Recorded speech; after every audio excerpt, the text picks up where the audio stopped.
Colossians chapter 3, verses 12 onwards says this: Since God chose you to be the holy people he loves, you must clothe yourselves with tender-hearted mercy, kindness, humility, gentleness, and patience. Make allowances for each other's faults, and forgive anyone who offends you. Remember, the Lord forgave you, and you must forgive others. Above all, clothe yourselves with love, which binds us all together in perfect harmony. And let the peace that comes from Christ rule in your hearts. For as members of one body, we are called to live in peace and always be thankful. Let the message of Christ in all its richness fill your lives. Teach and counsel each other with all wisdom he gives. Sing psalms, hymns, and spiritual songs to God with thankful hearts. And whatever you do or say, do it as a representative of the Lord Jesus, giving thanks to him, to God the Father. As we start moving out of lockdown, it's not particularly easy. There are still many restrictions on us, and the church has many of those. We're not allowed to sing out loud. We're not allowed to hug. And for many of us, the numbers are much, much smaller than we would normally meet in. Is this the norm for us? What has been highlighted is many of the things I've missed.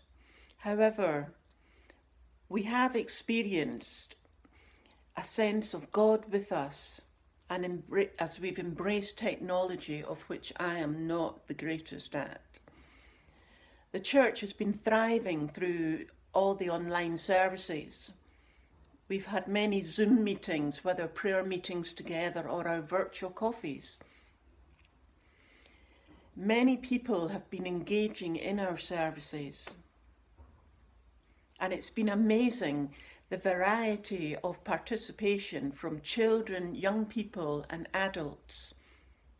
Talent coming to the fore that once was hidden. Stories of changed lives. And lots of fun and laughter along the way. However, we have seen through the news the good and the bad of our society. The clapping for frontline workers, the horrific murder of George Floyd. Paul's word in Colossians, although written to the church, can be embraced by the whole of life. He says, clothe yourselves with compassion, kindness, humility. He talks about bearing with one another, forgiving one another. He talks about walking in love that binds people together. He talks about pursuing peace, and he encourages us to be thankful in our circumstances. We as a church need to be showing love and forgiveness and the resurrection power of Jesus in our lives. We're moving into uncertain times. We don't know how the church is going to look in the future, but we are seeking God as to the way forward and what things should we include. We've seen how the online services, people have been attending those who would normally not come into church, and we want to embrace all of these different things. After all, God takes us through changes, and although we don't like change because it makes us uncomfortable, God is always on the move, and he wants us to walk with him into the flow of the new thing that he has in store for us. As we seek to understand how we move forward.